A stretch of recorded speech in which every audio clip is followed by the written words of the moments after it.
Future Freight Festival in Chattanooga, Tennessee is the event of the fall. Subscribers to Check Call have a special discount code for F3 registration. This is going to be one of the best deals on F3 tickets. Use the code CheckCall F324 at checkout to take advantage of this offer. See you in Chattanooga.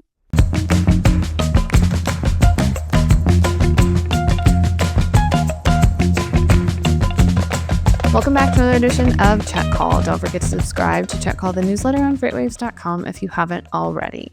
Today we welcome back the one and only Guru Rao, CEO of NewViz. Welcome back, Guru. Thanks, Mary. Appreciate it. It's great talking to you again.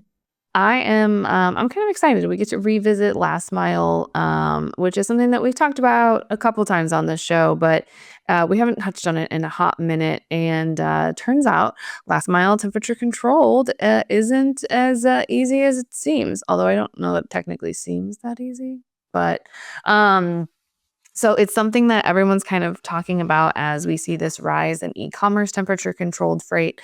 It seems like I could get, I don't know, like something cold delivered from anywhere, like all across the country. I know there's an entire service who all they do is deliver like cakes and cookies and like other food from a restaurant to your like door, but it could be like over 1,000 miles. So that's really cool that we're kind of like seeing this availability of things. But when it comes to like getting things there, obviously there's a fair bit of tech that comes behind that. Has anything changed in how companies are looking at these solutions for last mile challenges, specifically like in the technology world? Because everybody loves good technology innovation, but is it actually going to help? That's the real kicker. Oh, yeah. No, that's a great question. Like, you just like you stated, right? You talked about getting food at your doorstep, and you rightly pointed out it could be coming from 1,000 miles away from where you are. So that is still considered last mile, right? Generally, when we talk about last mile, we think it's a short distance. You're just covering, a few miles to get to your doorstep, but that is never the case, right? It's always coming from a distribution center through a cross-docking facility. It changes hands with through multiple carriers before it gets to your doorstep. So that is a big realization, and what people have come to realize, that last mile is not just about bringing that last box to your doorstep, and everything that culminates with the product showing up at your doorstep, right?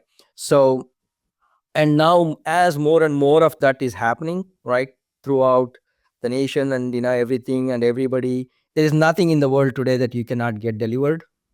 I mean, theoretically, right, there are a few things maybe, but for the most part, right? So when that is happening, right, this acceleration of this last mile, the growth has taken off. And I know we don't see that slowing down anytime soon, because more and more is moving towards that. So as that is happened in the last few years and increased to happen, now we are dealing with more and more of those transactions. And now the people who were kind of still waiting in the wings, thinking about, okay, we can still manage this with our traditional technologies and with throwing more people and what have you, they have come to come to the realization that they got to have better technology to be able to manage this, right? So that realization will then translate into action in terms of what type of technologies I need to be looking for, and how do I make this efficient, and the whole 9 yards, right? It's not just about one stakeholder or the other. It's every stakeholder that's involved in this ecosystem, from the manufacturer to the distributor to the the shipper and the carrier and the 3PLs and anybody in between involved, and finally the customer, right? So that, with that realization, the technology penetration has taken place. And we are seeing specifically in the last 2-3 years is now we are seeing this, second or third iteration or the generation of technologies in the last mile space specifically, right? There were technologies 20 years, 30 years ago to deal with this kind of last mile, but they were all designed to the physical ecosystem that existed at that point in time, and they have not changed a whole lot, whereas the world has moved on, right? And that is the biggest realization, and that's where the technology is coming into play. And now when you look at the transactions, the number of stakeholders, the real time nature of it, the dynamic nature of it, and all of it, then obviously you look about how can we leverage. That's why this whole talk about AI, machine learning, and the whole 9 yards. And they're, we're not talking about it for nothing, right? There is a reason behind it. And when you want to chunk, when you want to crunch huge amounts of data, you got to rely on these latest and greatest technologies, machine learning, and all of those, to be able to leverage that and run your businesses better. So that is going to definitely a big topic of conversation. And of course, like I talked about real time, there's you cannot stress enough on the importance of being real time, because now everybody is living in the at the moment, in the moment, right? With everything in our lives, right? So obviously then, to be able to satisfy that need, insatiable, I would say, need, right? You got to have these technologies that are operating at the microseconds, milliseconds, range, right? And obviously adding to that is automation. How can I take out inefficiencies? How can, with the labor and everything that's going on, and how can I bring in robotics and other automation capabilities to make all of this run smoothly, right? So that's kind of what's happening, and it's not a new thing, and it's just the adoption has accelerated, if at all, in the last few years, and then it's going to take even much more exponential acceleration, right, in the coming years. I think that touches on a really interest or a really important component is there's been some, different research studies that have come out and said that shippers are actually using their logistics service provider as a way to like increase their technology and kind of be more tech forward without necessarily having to do that investment and have those integrations themselves. They're relying more and more on their third party logistics partners or their carriers or anyone that they're working with in that network. And I think that is a very interesting component for those carriers that are saying, oh, well, we got tracking, like we're good. We don't really need to go that far tech forward. But you do, because shippers are wanting it and shippers are starting to look for that from their providers. And I think that those that are kind of hesitant, I'm not saying that you need to, go buy all autonomous trucks driven by robots and have a warehouse completely done by robots and everything is like cutting edge. But just having more isn't always a bad idea in this situation because that's what shippers are looking for. And, if you're worried about customer turnover or churn or anything like that, it's important to, actually listen to what your shippers are looking for and what they're wanting. And then also when you go out to source new ones, get a really good grasp on what they're expecting from you because what they're expecting for you now should not be the like if they're expecting something here, your technology components shouldn't stop here. It should be a little bit above so that way you have room to grow to keep up with their expectations and still be able to innovate with them, which I think is a very interesting, I don't want to say predicament, but it kind of is a predicament that everybody's in right now.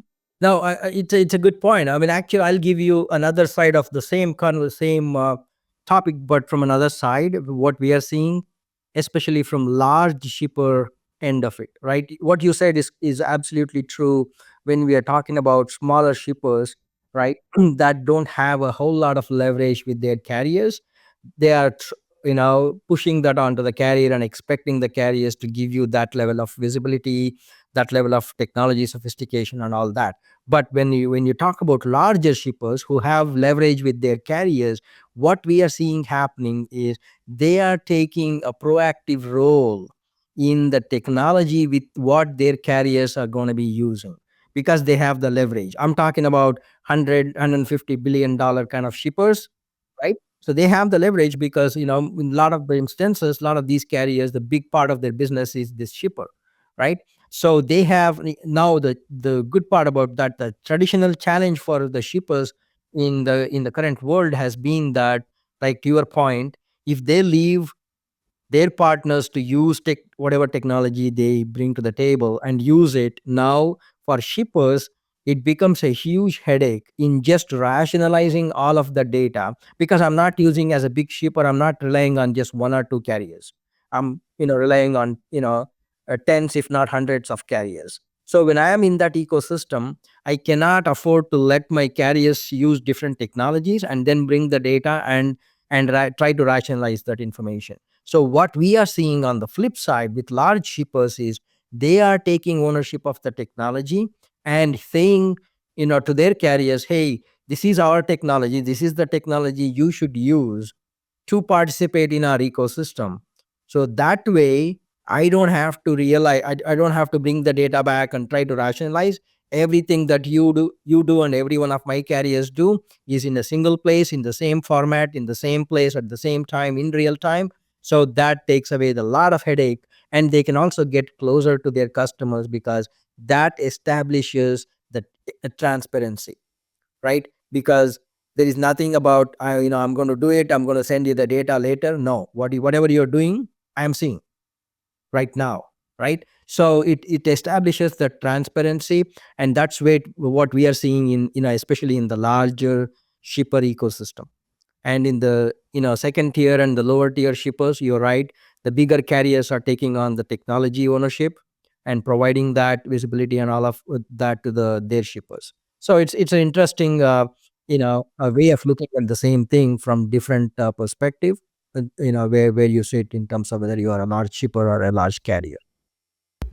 I think that makes a lot of sense because if you are that mega giant enterprise shipper, you have like, I don't want to say you have billions of dollars to spend on technology for your carriers, but you have a little bit more money that invested to make sure that what you're getting back is actually actionable data you can make good decisions from. Yep. Again, to that cost, again, adding to that cost perspective, right? The point is why shippers are able to do it is, to your point, it is nowhere near to millions of dollars of expenditure. The technology is getting cheaper and cheaper as we speak, right? And they're typically talking in terms of cents per transaction, right? So in that world, when you're a $150 billion company, $2 million spent on a transportation to be able to really get closer to your customer is really nothing in the grand scheme of things, right? So from that standpoint, really cost has not been shouldn't be, at least in my mind, a stumbling block for shippers for the benefits that they would gain in everything that they get by from having a standardized technology. Yeah, I think that what you gain is because also the other thing to think of is you don't have to have a whole team that their whole job is just sitting there going, okay, well, I got this data from shipper A, this from carrier B, this from receiver D, and I have to shove it all together. And like that's someone's whole job. That's an entire team's worth of people just sitting there trying to rearrange data to make sure that it hopefully all agrees right and hopefully everybody's catching the same thing. That is so much extra time wasted, whereas if you have the ability to just say, "Here you go, everybody's using this," move on. Yep, you're absolutely right. Now I'm right now looking at data that is reliable, that is real time. I can rely on it. I don't have to go back in the and try to see if it is correct or not. And it's correct data. Now your people are going to be spending time in doing valuable work than manipulating data, combining data, and all of that. Now they can get into the nitty gritties and try to see where they can bring in efficiencies, who is doing well, who's not doing well, what can we change, and all of those value added work rather than the mundane spreadsheet management work. As someone who used to do that mundane spreadsheet management work, it's not fun. 0 out of 10 recommend. I would much rather be solving problems versus just trying to get just spending days trying to get something to line up. It's not fun. But speaking of things that are fun, we have kind of the evolution of last mile over the last 5 years even has been night and day. Like if you looked at last mile stuff 5 years ago, it's considered kind of archaic for the most part. So compared to the last 5 years to now, and then maybe 5 years in the future, what do you see as kind of that prevailing theme outside of just, making sure you're collecting good data? What's kind of that thing that you see a lot of people that could be focusing on? Right. I think, again, going back to the acceleration of this is not going to slow down. Right. And so when I go from, first gear to second gear, you talk about automation, right? That will squeeze out, 80% of your inefficiencies, right? The low hanging fruit, as we say, you can easily take that out by bringing in automation, a lot of it. But then when you want to go from 80 and the next 20% achieve that, then you got to bring in a lot of new technologies and new, innovative things. So again, you know, what we talk about from a technology platform standpoint is we are beyond the automation phase. So the delivery is going to be more towards an autonomous delivery ecosystem, not an automated delivery ecosystem. Automation is one level, but the next level is creating an autonomous delivery ecosystem which kind of runs by itself. A lot of it can happen today, and I'm sure you probably have heard of us seeing the whole robo taxi conversation, right? So think about it, right? If in the next 3 years it is going to be there, right? When you look at robotaxi kind of concept, that is very amenable to transporting goods than transporting people. It's less risky, right? All you need is a vehicle that starts from point A and can independently, autonomously go to B, C, D by itself and then come back, right? That technology can do that, and all you need is people to load it and people to unload it at the other end of the chain. And no, you don't need to have a physical person sitting with the goods all along, right? So that is one example of what we can see now in front of our eyes, right? That could happen in the next 2 3 years. And goods transportation is a perfect example, perfect use case for that, because now it's less risky, less like I'm not dealing with people's lives per se, right? and and then I can take away the biggest cost of the transportation. So it's amazing how the technology is of course it's been evolution is happening over 100 200 years, right? As long as we have known, but the rapid pace at which that is happening right now, it's just amazing, right? The cycles are coming so fast, right? And things that used to happen in the 10 20 year periods, now they're going to happen in the 2 3 years periods, and then even shorter periods as we go down. So that is where I personally see this heading, right? I mean, it's not a distant dream for sure. And it is going to be reality, and the technologies need to be able to cater to those innovative things. I think one of the things that is going to kind of be the determining factor in the future when it comes to that wide adoption of technology is kind of that cost, because obviously, we love the idea of a fully autonomous warehouse where it's all dark, a robot goes and picks it all. We've seen it. It's really cool. However, it's not overly practical for every kind of application, because you still have some of those warehouses that were built in like 1960, which you ain't gonna get a robot doing that in there, because that it's a well-loved warehouse, we'll put it that way. Um, but then if I'm building a brand new state-of-the-art warehouse and I more or less not have a blank check, but I can afford to splurge on some areas, you're gonna see people splurging on those, kind of advancements. So, I'm very curious to see how we bridge that gap of taking something that, because we do have a fair amount of older warehouses around that, they could use some love. They could use some love, and everyone's but they're still operating. So I'm kind of curious as to how those are gonna like kind of play in, because obviously the things you can do in a warehouse built 3 or 4 years ago, and this is just one side of automation, just the warehousing side. Um, Something that was built a couple of years ago, you have a lot more choices than something that was built in 1960.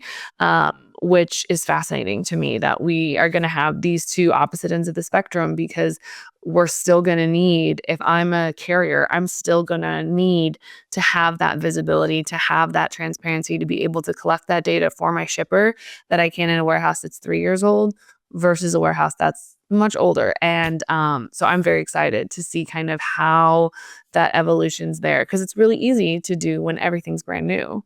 But how do we get it to work with AS400 is the question that I always come back to. You're absolutely right. I mean, if you think about, like autonomous vehicles, right? One of the challenges autonomous vehicles is not, are they reliable? Can they run by themselves? Can they make all the decisions? That is not the question. The question is, can they coexist within the ecosystem where you have humans also that are in the middle of it? So if I have a city with just autonomous vehicles, I'm 99% sure everything will run smoothly, right? So that's not going to be the case, to your point, right? So it's the same thing. If I build every new warehouse starting from today, right, with all the newer technologies and all that, that is going to be a completely different conversation. What you're going to put in there is completely different because you're going to be catering to all of these new potential, autonomous ecosystem. But we have the legacy technology, legacy infrastructure that is going to continue to exist for another 100 years, right? So, and that's another part of what people are trying to solve. Obviously, I cannot gut it down and rebuild the whole thing. That is not going to happen, right? So, within the existing infrastructure, how can we, bring in automation, right, without making it a completely greenfield endeavor, right? Still getting that. So, to my earlier point, by doing that, I can still get 80%. That is how inefficient some of these are, right?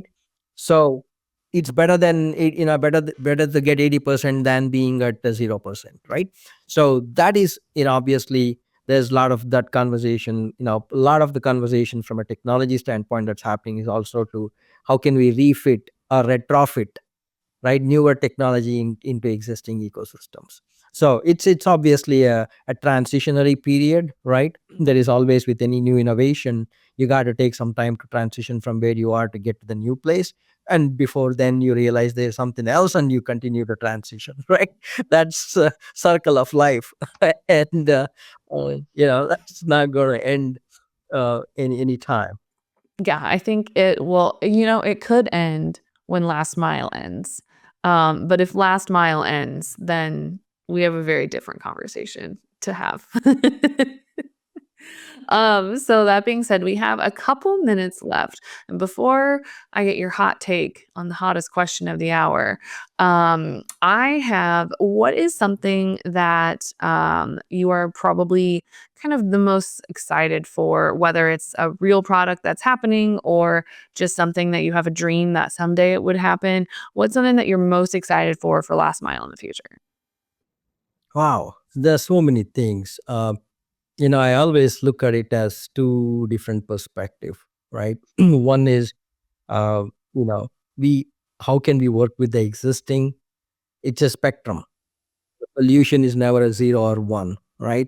Because technology lives in a spectrum, our customers live in a spectrum of different capabilities and different maturity levels and all that.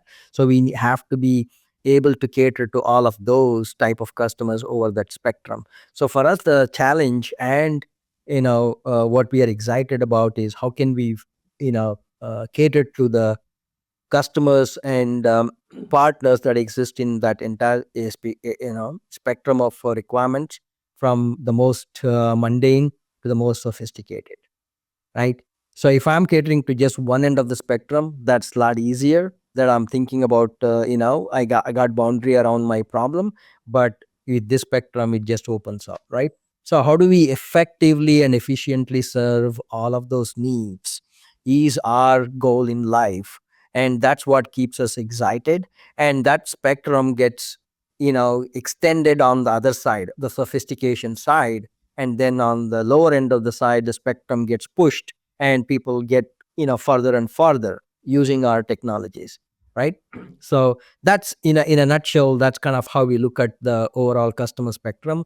and it's not a single solution, one solution for just one type of customer and nobody else, right? So that's kind of the exciting thing for us that keeps us up all night and thinking about catering to that spectrum of customers. Yeah. Other than that, innovation and new things is just like I said, it's a never ending conversation, never ending thing that happens every day. Yeah, I like, it is hard to kind of cater to that spectrum, but that being said, I do like some of the razzle dazzle that comes out of some of that new innovation. We like some of that we like some of those shiny new toys, and, I'm excited to see what people kind of come up with next. That being said, we are coming to the end of the show, and we got your opinion on cereal is soup last time.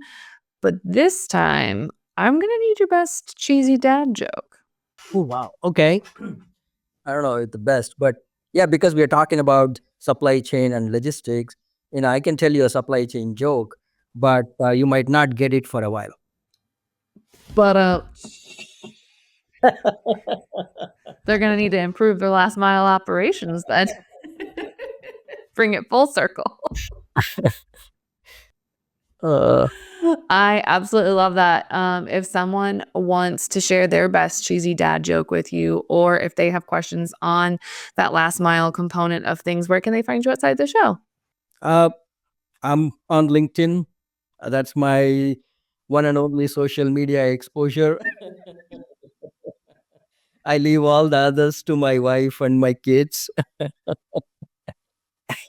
And yeah, you can always find us at newest.com or guru at newest.com and on LinkedIn. Awesome. Thank you so much for joining us today. Thanks, Mary. Appreciate it. Great talking to you again. Find Check Call the Podcast anywhere you get your podcasts, like Apple Podcast and Spotify. Don't forget to check out all the other incredible FreightWaves shows, and don't forget to subscribe to the newsletter on freightwaves.com/checkcall. See you on the internet.